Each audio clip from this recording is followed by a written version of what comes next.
자, 오늘은 다이어트 할 때 여러분들의 칼로리 계산이라던가 이제 먹는 걸 뭘 먹어야 되나 그런 것들을 이제 궁금해하는 경우가 많아서 이제 저는 어떻게 했는지, 그리고 막 제가 바디 프로필 찍고 대회 준비했을 때 어떻게 했는지를 경험을 삼아서 제 주관적으로 말씀드리는 거니까 그냥 참고만 한번 해주세요.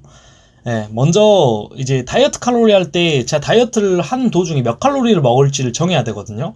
그럼 그럴 때는 먼저 인바디를 한번 재봐요. 인바디를 한번 재보면 이 기초대사량이 나옵니다.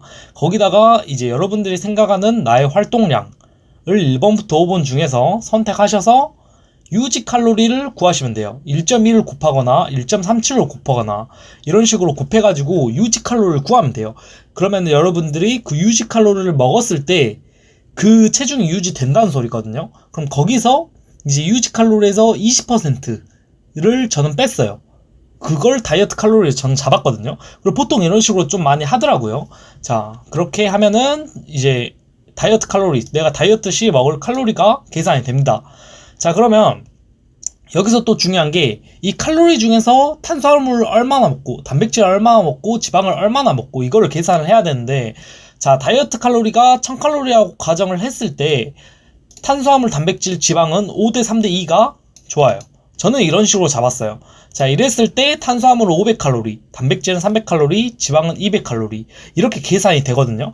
자, 근데 탄수 1g당 이제 4칼로리 열량을 가지고 있고 단백질 1g당 4칼로리, 지방 1g당 9칼로리예요. 자, 그러면은 탄수화물부터 저희가 계산을 해볼게요. 그러면 한 125g을 이 사람은 섭취를 해야 돼요. 자, 그러면 쌀밥으로 계산을 한다 했을 때, 자, 한 4배 정도, 쌀밥 400g 먹으면은 이 쌀밥 400g 먹으면은 이 사람은 하루 탄수화물 끝났겠죠.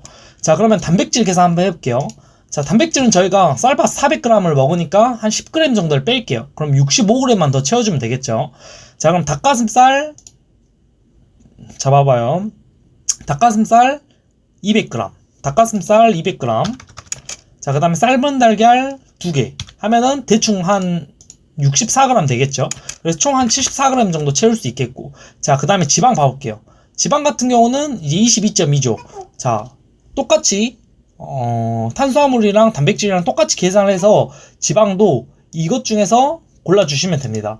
자, 그리고 이제 막 계란 프라이 같은 거 해먹거나 그럴 때 이제 오일 같은 경우는 전 팜 스프레이를 먹었어요. 이게 좀 그나마 칼로리가 제일 적더라고요. 소스 같은 건 이제 제로 소스 있죠. 스리라차, 제로 슈가, 스테비아, 간장, 소금. 저는 이걸로 먹었고요. 음료는 제로 음료를 먹긴 했는데 그렇게 많이 먹진 않았어요. 이것도 조금씩 절제를 다 하면서 먹었고요. 야채 같은 경우는 브로콜리, 아스파라거스, 양배추, 녹색이 많은 야채를 저는 섭취를 했는데 그냥 배고플 때마다 조금씩 먹었어요. 막 그렇게 이건 제한을 안 했어요. 저 같은 경우는 이걸 좀 간식 삼아 많이 먹었던 것 같고요. 과일은 이게 칼로리가 높아요, 생각보다. 그래서 탄수화물도 좀 많이 들어가 있는 과일도 많기 때문에 만약 과일을 먹을 경우에는 항상 저는 계산을 해서 이런 것처럼 계산을 때려서 먹었어요. 자, 그 다음에 다이어트 할 때는 저희가 이제 좀 먹는 양이 적기 때문에 종합 비타민이 좀 필수적으로 섭취를 하는 게 저는 좋다고 생각을 합니다. 건강적인 측면에서. 자, 그래서 저는 종합 비타민을 필수 섭취를 했고요. 자, 이런 식으로 식단을 구성을 하면 돼요. 간단하지만 되게 복잡하고 좀 어렵습니다.